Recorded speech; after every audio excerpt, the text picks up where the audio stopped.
If you want to set an alarm in Google Calendar, you're in the right place. In this quick tutorial, I'll walk you through the exact steps to create an event and set a notification so you never miss anything important. This is super helpful for meetings, appointments, reminders, deadlines, or any event you want to keep track of. And if this video helps you out, go ahead and hit the like button and subscribe for more simple Google Calendar tutorials. Alright, let's get started. First, open Google Calendar in your browser or app.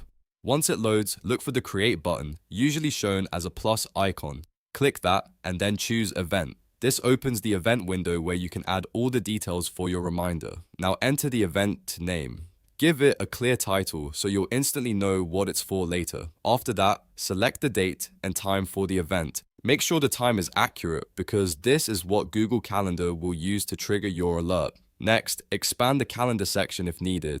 This helps you make sure the event is being added to the correct calendar, especially if you have more than one calendar connected to your account. Choosing the right calendar keeps everything organized and makes your reminders easier to manage. Now, find the notification option. Click the notification drop-down and select the time you want the alarm or reminder to appear.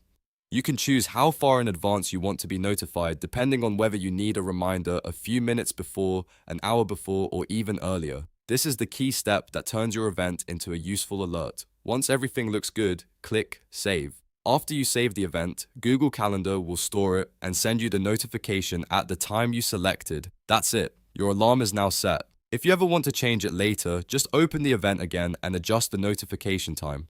Google Calendar makes it easy to stay on top of your schedule with just a few clicks. If this tutorial helped, don't forget to like the video and subscribe for more easy Google Calendar tips, and I'll see you in the next one.